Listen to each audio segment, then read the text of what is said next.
नमस्कार, भारत लाइव ही देख रहे हैं आप। केंद्रीय बजट की घोषणा हो चुकी है, जिसको लेकर के सभी प्रतीक्षा कर रहे थे।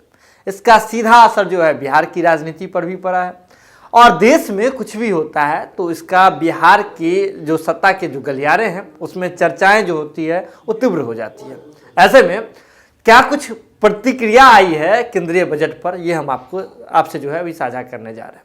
सबसे पहले अगर बात करें तो बिहार में दो अलग अलग गुट हैं। हम बात कर रहे हैं एनडीए की और महागठबंधन की। मुख्य रूप से दो ही लोग हैं, दो ही जो गठबंधन है बिहार में अभी काबिज है। ऐसे में महागठबंधन में सबसे पहले जो जिम्मेदारी उठाई है वो राजद ने। राजद के प्रवक्ता है मृत्युंजय तिवारी। उन्होंने इस बजट को जो है गरीब और किसान विरोधी बताया।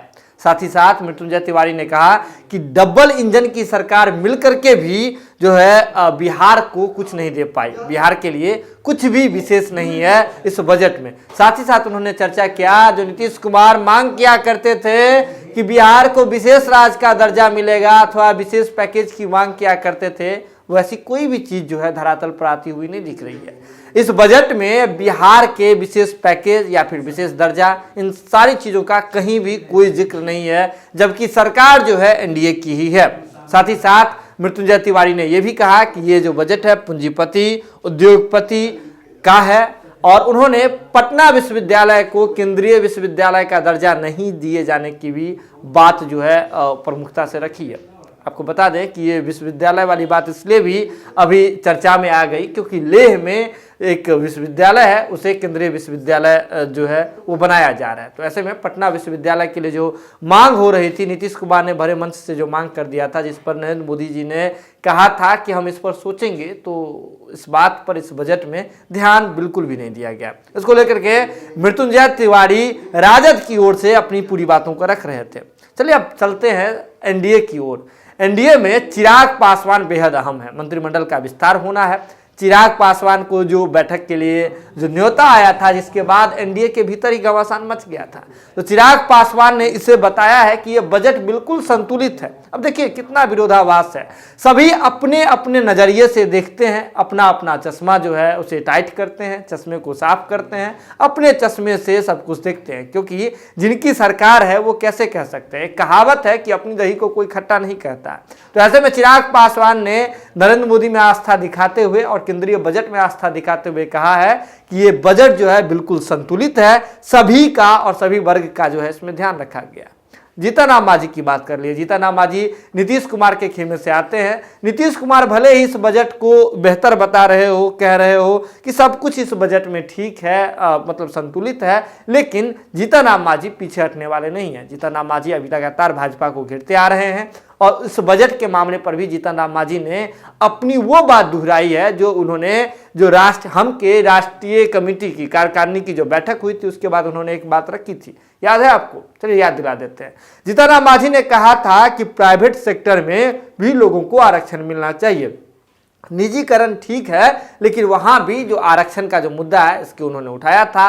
उन्होंने जो जस्टियल जो सिस्टम है, यानी कि हम न्याय प्रणाली की बात कर रहे हैं, वहां भी उन्होंने जो है ये आरक्षण यानी कि आरक्षण का मुद्दा जीतन राम मांझी ने दोहराया था। जीतन राम मांझी बजट सत्र के बाद भी इन मुद्दों को दोहराते हुए नजर आ रहे हैं, क्योंकि बजट में एक बात जो है प्रमुखता से रखी गई है कि जो रेलवे का सेक्टर है सहित और अन्य जो कई सेक्टर हैं जिन्हें निजी हाथों में सौंप दिया जाए, तो उसको लेकर के बजट में प्रावधान किया गया है। जिसके बाद जीतन राम मांझी उसी बात को दोहराते हुए नजर आए कि जो प्राइवेट सेक्टर है उसमें भी आरक्षण होना चाहिए, जिसकी मांग को लेकर के जीतन राम मांझी अडिग दिख रहे हैं। चलिए इसके बाद अगर कांग्रेस की बात करें तो कांग्रेस ने भी अपना मुंह खोला है। कांग्रेस के शकील अहमद हैं, कदावर नेता हैं। उन्होंने कहा है कि ये बजट जो है गरीब विरोधी है, चुनावी बजट है। चुनावी बजट इसलिए भी उन्होंने कहा क्योंकि जो अगर बजट में देखें तो खास एक अच्छा खासा जो वर्ग है वो बिहार को तो कुछ नहीं मिलने जा रहा है, ढंग से नहीं मिलने जा रहा है। अच्छा खासा जो बजट का जो कोना है, एक बड़ा चैप्टर है बजट का, वो बंगाल, असम और तमिलनाडु के लिए, और इन्हीं राज्यों में आने वाले समय में चुनाव है। तो ऐसे में कांग्रेस ने इसे चुनावी बजट करार दे दिया है। केंद्रीय बजट को लेकर के नेता प्रतिपक्ष और महागठबंधन के जो कदावर नेता हैं, मुख्यमंत्री पद के उम्मीदवार थे, हम बात कर रहे हैं नेता प्रतिपक्ष तेजस्वी यादव की। उन्होंने भी अपनी प्रतिक्रिया दे दी है।